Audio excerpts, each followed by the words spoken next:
Okay, it's going to be a review of WrestleMania 12. The show took place on March 31st, 1996, from Anaheim, California, the Arrowhead Pond of Anaheim. The attendance was actually 18,853. At the time, this is actually considered the biggest West Coast gate in WWE history. And it kind of got me thinking, I think we need to keep in mind, especially when you look at WrestleMania 7 and the slow ticket sales for WrestleMania 7 at the Los Angeles Coliseum. You almost forget that, WWE is an East Coast promotion. It's a New York, Madison Square Garden. They're based in Stamford, Connecticut. So I think the combination of that, and plus, I think at that time, like when you look at who's in California, predominantly, I think that the fan base at the time was consumed by kids, by younger children, and I think when you look at California, you basically will probably see a lot of struggling actors for the most part, and on top of that, a lot of the people that move out to California are like professors or retired professors or retired whoever. So maybe that had a lot to do with the attendance for WrestleMania 7 or the ticket sales not being what they were expecting. But yeah, largest gate in the history of West Coast up to that time, or California.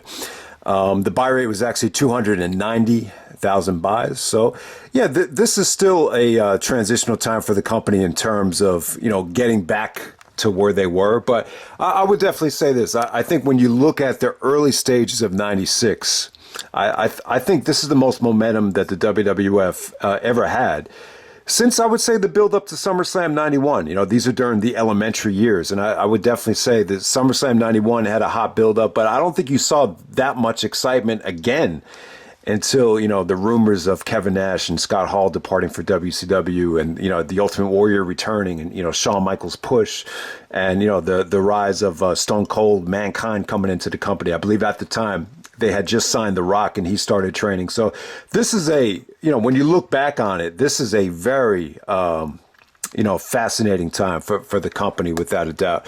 But let's get right down to it. No celebrities, a very, very short undercard. We have a 1 hour Iron Man match in the main event. So yeah, there's just not a lot on this show in terms of it feeling like an actual WrestleMania. But I do like the fact that there's not a lot of filler, and you didn't waste money on celebrities. You didn't waste time just throwing people onto the show. And I just thought that made for a better WrestleMania. So first match of the night, you had a free-for-all show featuring, Sonny actually winning the tag team titles with the Body Donnas. I did not watch the free-for-all for this review. There was also a skit from WCW where they're making fun of the Nacho Man and the Huckster in a high school gym, which apparently was very negatively received. But on to the main show right here. To open up WrestleMania 12 on the main show, we got Camp Cornette featuring the British Bulldog, Owen Hart, Vader, out there with Jim Cornette and his tennis racket to take on Ahmed Johnson, Jake the Snake Roberts, and Yokozuna. Mr. Fuji's actually out there as well. I didn't even notice him. Wow. I actually liked this match. I thought this was a good opener. It didn't feel like it was just thrown together. It didn't feel like you had a lack of direction. I thought every single person in this match had was a huge part of the summer of 1996 to a degree. I mean, out of all these guys, I would definitely say Yokozuna was on the way out. He looked a little bit, overweight. There was reports that they actually sent him down to Duke University. Apparently, Duke actually has this really high-tech, like, weight loss facility. I remember they actually sent Big Pun, the rapper, down there too before he passed away. So yeah, they were trying to get Yoko's weight under control here. So at this time, Yokozuna's a babyface, and I remember watching this show at a friend's house, and I remember this. My one friend, he had a little bit of weight problems as well, and I remember him just shouting out Yoko, because he grew up watching Yokozuna. Yokozuna finally turned face, so he definitely got into him. So I do remember that about the match, but yeah. In terms of, just what was going on here, I just thought it was good, solid work from everybody here. I thought everybody here contributed. Big win for Vader. Congratulations to Vader as well. I heard that Vader's going into the Hall of Fame. We did a lot of Vader stuff within the past year, from, the Shawn Michaels stuff. That would be pretty cool if Shawn actually inducts Vader. But Vader looked like a beast here. The match was definitely built around him. I thought Owen and Bulldog, they got a chance to show what they can do. It definitely didn't feel like filler. Ahmed took some chances out there. Jake actually takes the Vader bomb. Jake the Snake actually takes the Vader bomb from Vader to end this thing. But you could definitely tell that Jake was going to be more of like that Terry Funk player heading into the summertime. So I thought this is a nice, solid opener right here. I mean, some people have argued. I think Jim Ross even said it was mediocre at best, and that's being nice. It was just thrown together. But all those guys from Camp Cornette were going to be a huge part of taking apart Shawn Michaels and going for that belt. So I thought it definitely did have purpose. I would say a good WrestleMania opener, one of the better ones up to that point. Okay, so next up, we got Roddy Piper taking on Goldust with Marlena. Marlena was kind of scattered throughout the whole show. So this whole thing, the Hollywood backlot brawl, pretty much took place throughout this whole show. It was definitely, I remember watching it at the pay-per-view party. I remember people were really into it. They were laughing. Everybody had a good time with this. This really held up. So Razor Ramon actually did sign with WCW. The rumors are that it was supposed to be a Miami backlot brawl. I think that was supposed to be the original plan, but Razor Ramon is officially signed over with Eric Bischoff and those guys. So Roddy Piper at the time, he was the President Piper. So he stepped in for Razor Ramon. It was a natural fit. I thought Goldust and Piper had natural chemistry. Goldust did a beautiful job of building this up by mocking. He had his own version of Piper's Pit with Marlena, so I thought that was cool. But yeah, Piper was a movie star. He did a movie called They Live, which really has like a cult following. So he was really at home here. He did his own stunts. Goldust actually comes down with a gold Cadillac. Looks like something straight out of a Batman movie. And, him and Piper are going at it. They take out a hose. They take out food. They take, Piper swinging a baseball bat, cracking windows. Yeah, I just thought it was good stuff. Apparently Piper actually did take the bump when Goldust tried to run him over, and then Goldust escapes out of the parking lot. Piper actually climbs into a white Bronco, it almost looks like the same exact Bronco during the OJ chase, and we'll get into that a little bit later. But yeah, actually, might as well just get into it now. There's actually blood. You could actually see blood on the white Bronco before Piper actually gets into it. So, yeah, I thought that was really cool. So, and then during the show, Piper is, driving down the Los Angeles freeway trying to, catch up to Goldust. So they have these shots and it's like, oh, this looks familiar. This looks familiar. So I guess some people got offended by this because you got to remember when OJ was actually driven by his friend AC, I think Al Cowens, his best friend.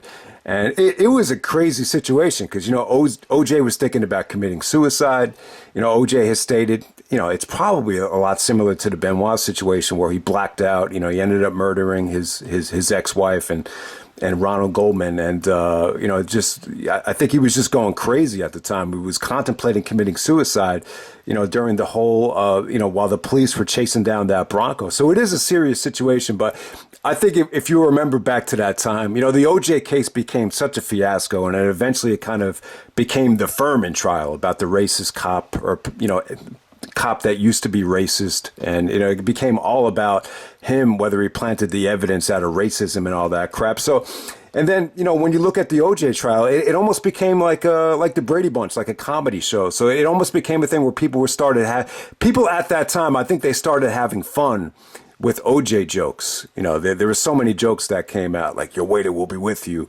Is OJ going to get married again? It's like, yeah, I might take another stab at it. So OJ, that was kind of like the theme after the trial was over. It was like, OJ jokes. So it was kind of a nice little parody. I guess some people did get offended by it because, it was a suicidal real life situation, with, Piper actually, mocking the whole Bronco thing. But yeah, I thought it was cool. I thought it was a cool idea. Definitely memorable.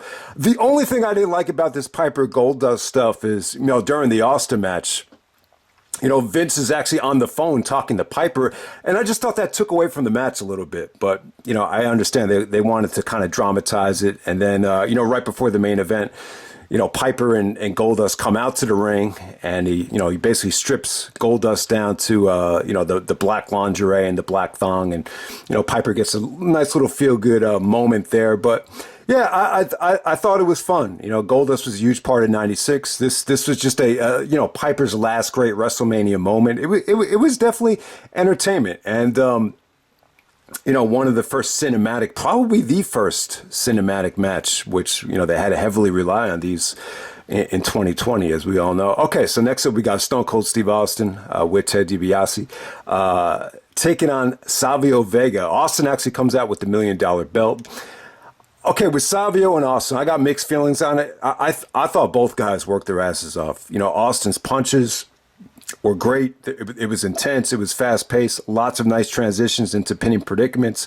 Both guys are busting their asses. Tim White is actually the referee. This is actually Austin's favorite ref. He took a nasty bump from Savio Vega here, where Savio gives him a spinning heel kick as Austin gets out of the way. And the ref is just like down forever. Then Austin hits him with consecutive $1 million belt shots to the temple, right underneath the ropes by the ring apron. And they look pretty nasty. And then, the finish just kind of dragged. It just kind of, it felt like it went on forever. Austin locked on the $1 million dream. He had it in place for about 2 minutes until the referee finally wakes up. And I thought the match was good. The problem is, I don't think Austin really needed DiBiase. I think he was definitely holding him back, because it just kind of felt to me like the people really didn't know, the potential of Austin at that time. And then on top of that, the crowd was just non-responsive. I would definitely say this. I like the WrestleMania, but for a lot of these matches, it just felt like the crowd just didn't care. Maybe there's a little bit of disconnect. And but without a doubt, Austin and Savio Vega, it's one of Austin's most important opponents. And, this is his first WrestleMania match. As Austin goes to the back, he's holding up a number 1, kind of like a sign that this is just one, but there's a lot more better things to come. And so I like that about the match. I thought that was cool.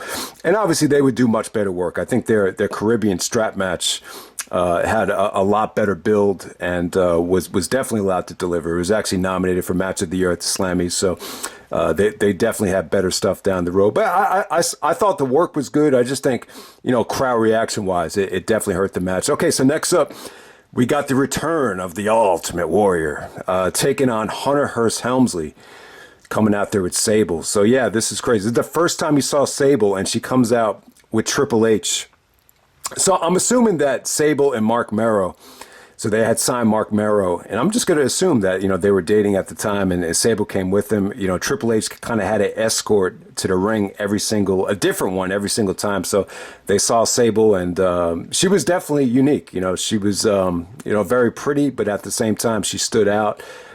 And, she was going to be, little did you know, she looked very shy at the time, but both Triple H and Sable were going to be, 2 of the top 5 probably moneymakers of the Attitude Era. But it's just funny to see them here come down to the ring. So they decide to bring back the Ultimate Warrior. This is the Ultimate Warrior's return in 1996, which just kind of came out of nowhere. So you hadn't seen Ultimate Warrior since the build up to Survivor Series 1992. I think a lot of people were excited to see him coming back. It definitely got my attention. My brother was more of a fan at the time, but Warrior coming back is what really sold me to check out the pay-per-view. And it was cool. I think that's the best part about the decision to bring Warrior back, is it brought back some of the older fans, but it was really the current guys that I think made a lot of people stay.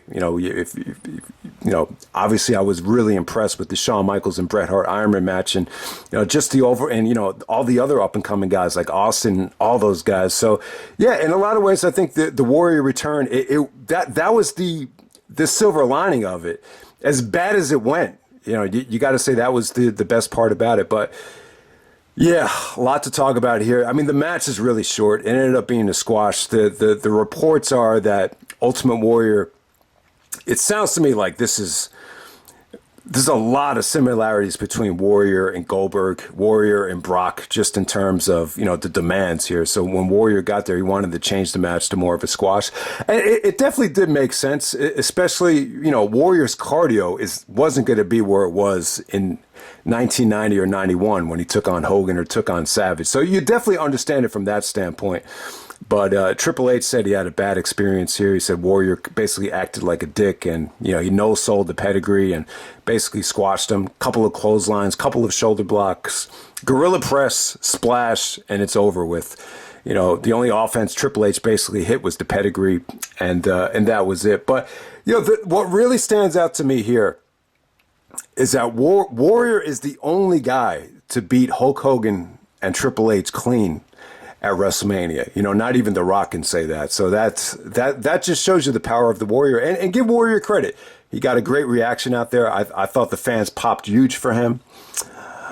Trying to think of what else to say about this match.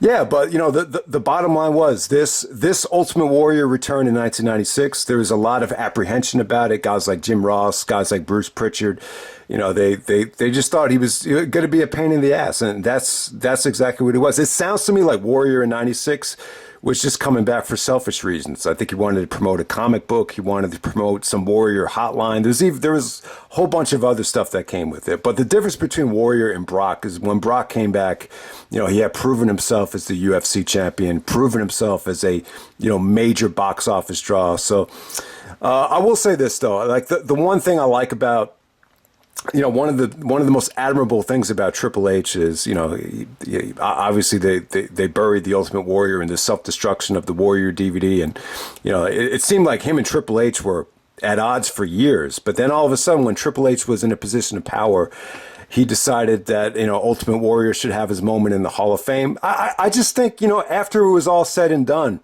you kind of look back at your career after it's all over. You can kind of look back on things and just see them for what they were. And in some ways, Triple H didn't have to worry about politicking and main eventing anymore. And you could just kind of appreciate, Ultimate Warrior is my first opponent at WrestleMania, but it kind of, awoken the beast inside of me and brought out, the game and all that stuff. So that's probably how Triple H looked at it. I'm sure there was financial benefits too. We're going to do what's best for business, but I'll always be very grateful that Triple H pushed, to put Warrior in the Hall of Fame after all the negativity and all the falling out that Warrior had with Titan or Warrior had with Vince and Triple H. But, I'm glad they put their differences aside. But yeah, Warrior squashes Triple H. He didn't last much longer, shortly after King of the Ring.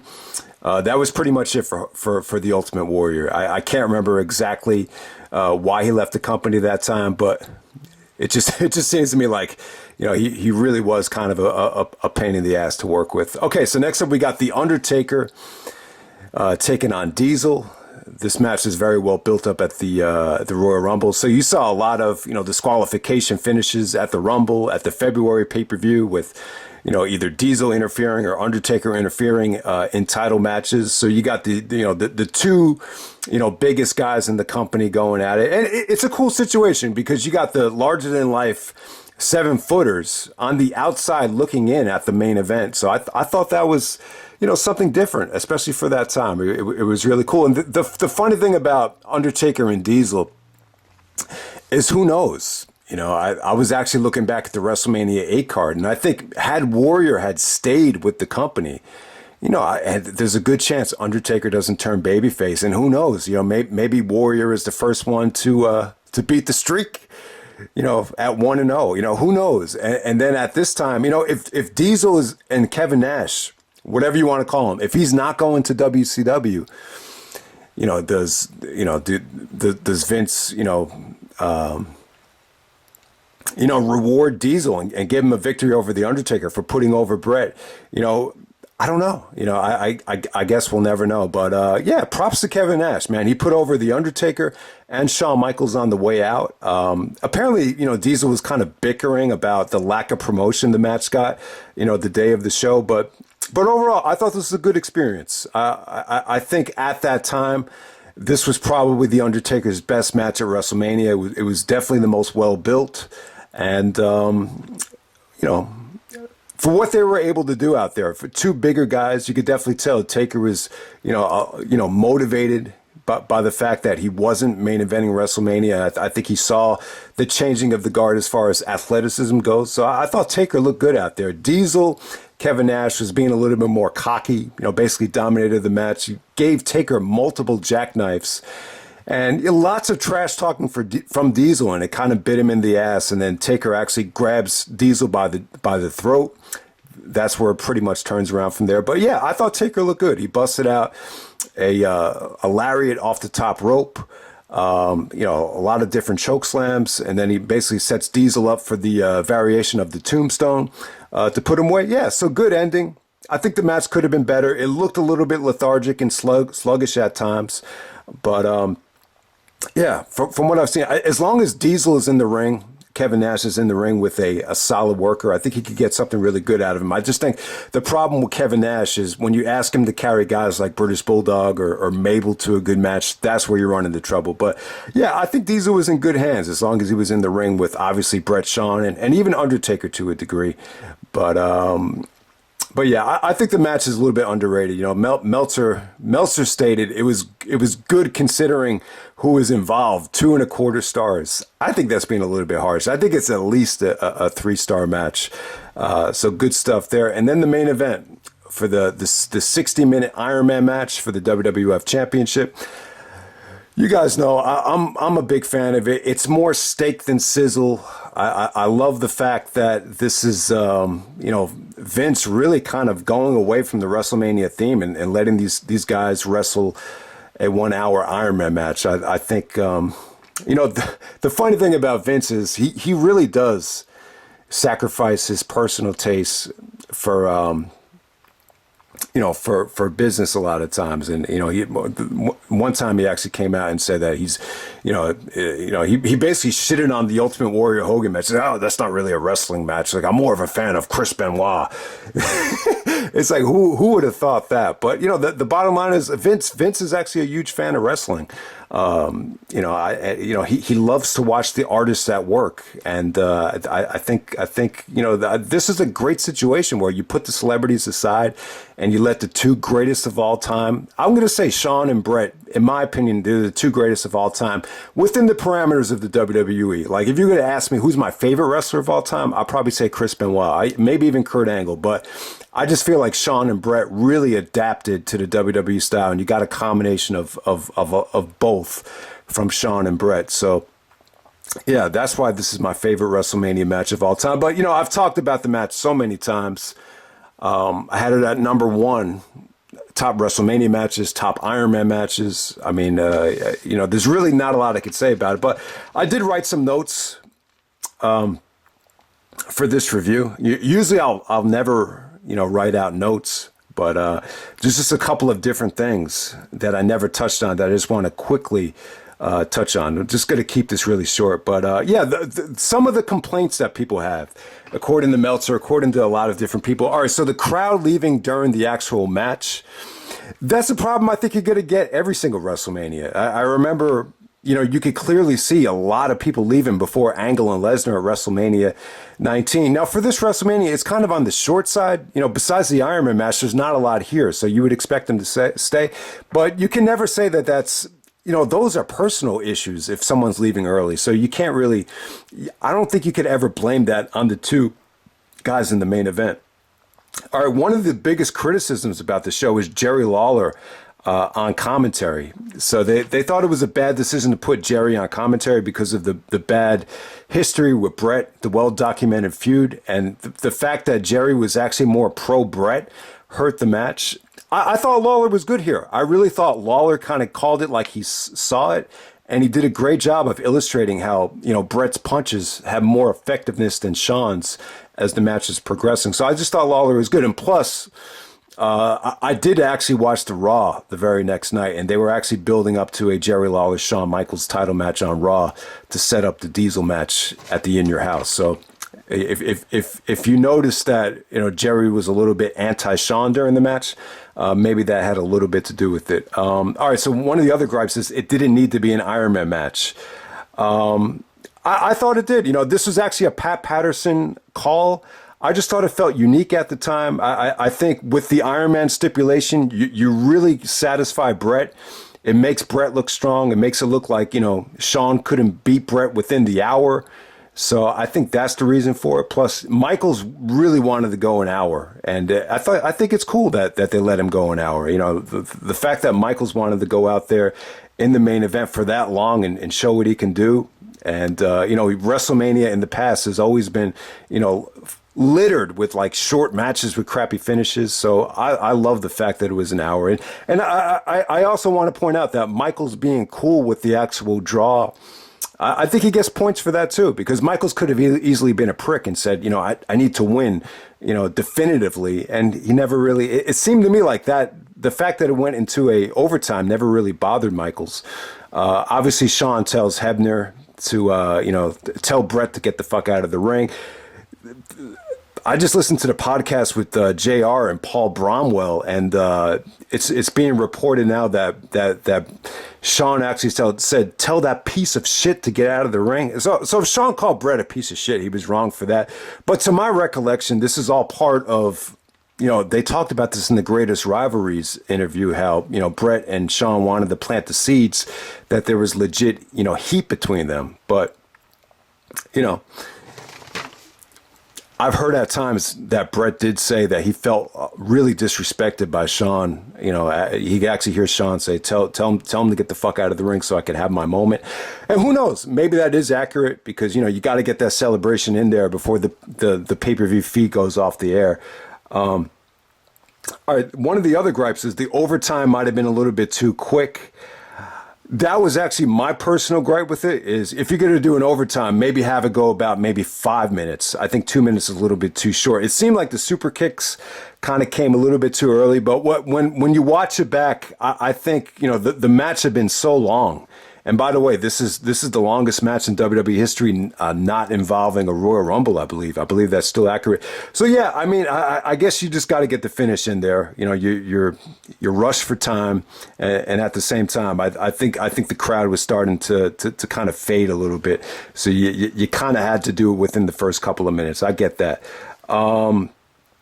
Yeah, I mean, some of the other stuff, just Shawn, Bret actually talked about how Shawn's focus was just admirable. Like, he was so focused that, it almost felt like he was, going to war, or his life was going to be on the line, or it's just an incredible amount of focus. Bret actually losing the match, you could definitely tell like he took it hard. When someone threw that Canadian flag at him and just threw it back into the crowd, you could see Bret looked a little bit deflated. But, at the same time, I know Bret wanted to have his moment here. I don't think this was Bret's, ideal situation. I think he wanted to win the first match first. And I think down the road, he wanted to, eventually he was going to put Shawn over. I just don't think this was ideally the way Bret wanted to do it, especially, with Shawn winning the first match. So you could tell Bret looked a little bit, deflated as he was, going back to Canada and finally going on a vacation. Foreshadowing of the screw job. You got Earl Hebner out there. Earl Hebner actually does the promo before the match starts. I thought that gave it a big fight feel. I thought that was cool. And once again, this started Shawn Michaels' reign. Yeah, if anyone doesn't remember, this is actually voted the best PWI 500 winner. Out of all the PWI 500, Shawn's reign was actually voted the best. And it's hard to argue with that. It just seemed like each and every month Shawn was having a classic. And it started right away with Diesel. So,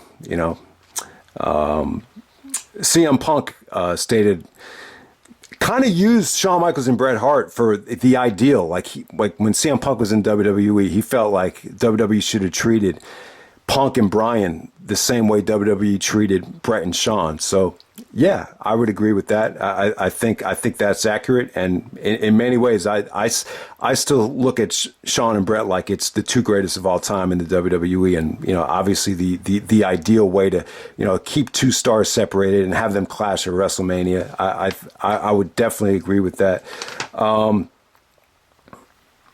Bret's complaints about the workout package before the match.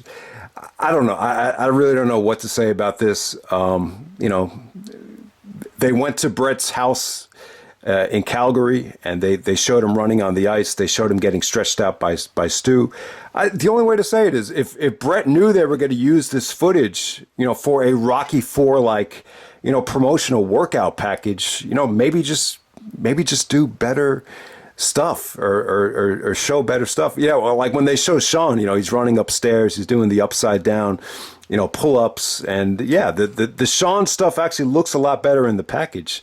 You know, Bret's running on the ice, and you know, he's trying to run slow enough so he doesn't fall. So yeah, I don't know. The only thing I could say is like if Bret knew they were going to use that footage for something special, just, you know, just plan ahead and do something that's going to look a little bit more impressive on TV. That's all you can really say about it. So yeah, I think this is the greatest match in WrestleMania history. Is it the greatest WrestleMania? I would say no, but there is certain things I like about the WrestleMania. I think it definitely has a lot of good stuff on it. You know, the worst thing of the night is probably the squash match with Warrior and Hunter Hearst Helmsley. But there are people that actually love the match. If you hate Triple H and hate, you know, a lot of the stuff, I remember when Triple H was getting a lot of heat in 2003 for the title reign and the politics. I remember there were people that stated on forums how they watched this match back just to get some pleasure out of, you know, what was going on at the time. So. And you could argue that that's the way you probably should have booked Warrior at that time. You know, you could definitely see the similarities with Goldberg, you know, at that time. But originally that wasn't supposed to be the plan. I'll give Triple H credit as well. I mean, you know, he had a rough 96 there because this, you know, he wasn't supposed to get squashed like that. You know, Warrior no-sold the pedigree. Then you have the whole fiasco at Madison Square Garden. They take the King of the Ring away from him. But, you know, he rebounded very nicely. This is only a temporary thing, which we've gone over time to time. But yeah, I think it's a good WrestleMania. It's nice and short. There's no filler on it. And yeah, it's I would actually say, you know, I will put WrestleMania 3 above it. I might even put WrestleMania 5 above it. Maybe WrestleMania 7. Maybe definitely WrestleMania 10, WrestleMania 14, 17, 19, 20. But yeah, I would still put it over a lot of WrestleManias. Like I think it's much better than WrestleMania 13, much better than WrestleMania 2000. Definitely better than WrestleMania 6, better than WrestleMania 8. So yeah, it's definitely one of my favorite WrestleMania memories. I remember watching it at a friend's house and just being really into the Iron Man match. And I love, like I said, guys, I love the fact, I've stated this before, but I love the fact that, you know, it ended 0-0. For the first hour. I thought it made both guys look good. You know, it kind of reminded you of a classic pitching duel or a classic hockey game where it's 0-0. There's definitely an art to playing defense. It shouldn't be that hard. You know, it shouldn't be that easy to beat somebody. And, you know, sometimes I hate high scoring basketball games because it's like, you know, well, where's the defense? You know, it shouldn't be that easy to score on you if you're really that good. So that's kind of the way I would look at it. From a competitive standpoint and the workout packages, you know, this is the match for me. Like I said, it's more steak than sizzle. You know, if you're really into the entertainment aspect or even the, you know, the near falls and the excitement of wrestling matches, it's not going to be the match for everybody. But I think if you're if you like competition and you like a real sport type of feel for you, I think the Iron Man match is, you know, ideal. To me, it's still the greatest WrestleMania match of all time. Wanted to give it a proper review. Hope you guys enjoyed the video, and I'm out. All right.